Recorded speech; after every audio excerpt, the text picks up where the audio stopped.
जंगल रे मीनू चढ़ई रहुथिला। ए जंगलर सबु पक्षींक घर रंग करुथिला। आउ से बहुत भल रंग करे। राजा दिने जंगलर सबु पक्षी मानकर निज निज घरर रंग करिबार प्रतियोगिता कले। मु समस्तंकर घर देखिबी, जहार घर मते पसंद आसीबो ताकू मु उपहार देबी। मीनू बहुत मन ध्यान देई तार घर तैयारी करिबा आरंभ करि दिए। एही परी 2 दिन बीती जाए। एबे सब पक्षी निज निज घर तैयारी करि देइथिले। बास एबे पक्षी मानंकु तांको घर रंग करिबाकु थिला, जहा द्वारा तांको घर बहुत भल देखा जिवो। मीनू चढ़ई भी तार घर बने सारी थिला। आउ मीनू चढ़ई को भी तार घर रंग करिबार थिला। आज मते मोर घर को रंग करिबाकु हेबो। आज मु मो घर को रंग करी बहुत सुंदर कर देबी। सेपटे कालू काऊ सबु पक्षींक घर को खराब करिबा पाई योजना करुथिला। जी सबु पक्षी तांको घर को रंग करिबे। आउ काली मिठू महाराज जंगलर सबु पक्षींक घर देखिबाकु आसीबे। मु बादल भाईर पाखकु जिबी, आउ तांकु कहिबी से जंगल को आसी वर्षा करि देबे, जहा द्वारा सबु पक्षींक घर खराब होई जिबो। काली सकाळ हेलाटू मु मो घर को रंग करि देबी। आउ पुणी दीपहरे मिठू महाराज घर को देखिबाकु आसीबे। सबुठु भल घर तांको मोर लागिबो, काहेकि ना सबु पक्षींक घर वर्षा कारण तो खराब हो जाइतिबो। आउ कालीर विजेता तो मु ही हेबी। एहा कही कालू काऊ बादल पाखकु चली जाए। आउ सेठारे सबु पक्षी तांको घर को रंग करी तैयारी करी देथिले। मु मो घर को पूरा तैयारी करी देछि, आउ रंग भी करी देछि। बास काली मिठू महाराज जेते बेले मो घर को देखिबाकु आसीबे, आउ से मते ही विजेता बने दियंतु। बादल भाई आज तमे आम जंगल को आसी वर्षा करी दियो। आम जंगल रे बहुत दिनरु वर्षा होइनी। एही कारणरू आम जंगल रे पानीर बहुत समस्या होई गलानी।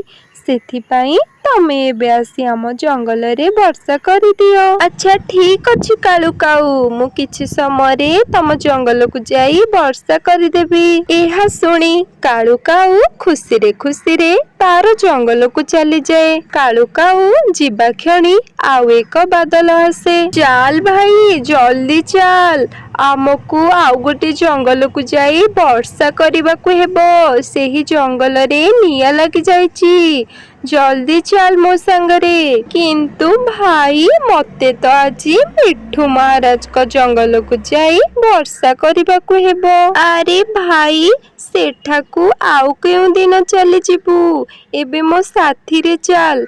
सेही जंगल रे बहुत निया लागिछि, आमको जाई शीघ्र से निया को लिभेबाकू हेबो। परे दुई बादल आउ गोटे जंगल को वर्षा करबाकू चली जाती। सबु पक्षी तांका घर को रंग करी बहुत सुंदर कर देछंती।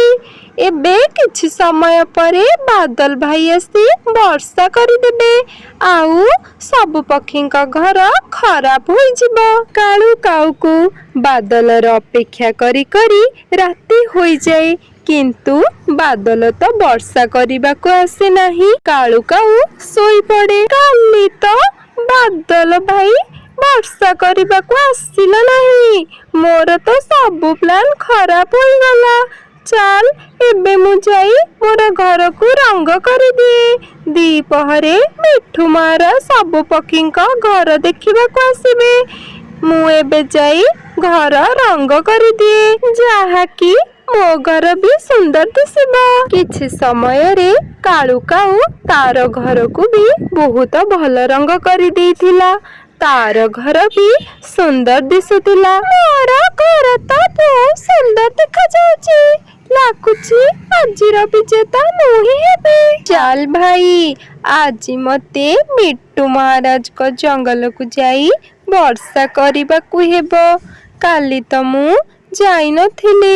ଯାଇ ସେହି ଜଙ୍ଗଲରେ ବର୍ଷା କରିଦିଏ। ମିଟୁ ମହାରାଜଙ୍କ ଜଙ୍ଗଲରେ ଜୋରେ ବର୍ଷା ଆରମ୍ଭ ହୁଏ। ବାବାରେ ବାବା, ଏ ବର୍ଷା ଏବେ କିପରି ଆରମ୍ଭ ହୋଇଗଲା?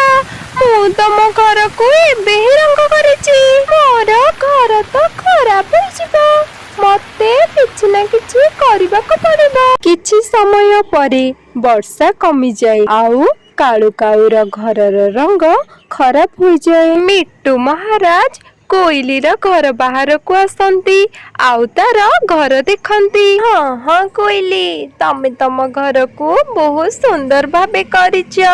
ମୁଁ ଯାଇ ଦେଖେ ଅନ୍ୟ ପକ୍ଷୀମାନେ ତାଙ୍କ ଘର କିପରି କରିଛନ୍ତି। ଏହିପରି ମିଟୁ ମହାରାଜ ଜଙ୍ଗଲର ସବୁ ପକ୍ଷୀଙ୍କ ପାଖକୁ ଯାଇ ତାଙ୍କ ଘର ଦେଖନ୍ତି। ଏବେ ମିଟୁ ମହାରାଜ କାଳୁ କାଉର ଘର ପାଖକୁ ଆସନ୍ତି ଆଉ ସେ କାଳୁ କାଉର ଘରକୁ ଦେଖି ବହୁତ ରାଗି ଯାଆନ୍ତି।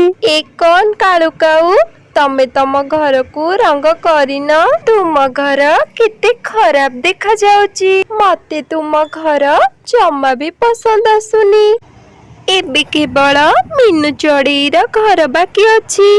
ଦେଖେ ସିଏ ତାର ଘର କିପରି ବନେଇଛି। ପୁଣି ମିଠୁ ମହାରାଜ ମିନୁ ଚଢ଼େଇର ଘର ବାହାରକୁ ଆସନ୍ତି ଆଉ ଯେବେ ସେ ମିନୁ ଚଢ଼େଇର ଘରକୁ ଦେଖନ୍ତି ତାଙ୍କ ଆଖି ଖୋଲା ହିଁ ଖୋଲା ରହିଯାଏ। କାହିଁକି ନା ମିନୁ ଚଢ଼େଇ ଜଙ୍ଗଲର ସବୁଠୁ ସୁନ୍ଦର ଘର ତିଆରି କରିଥିଲା।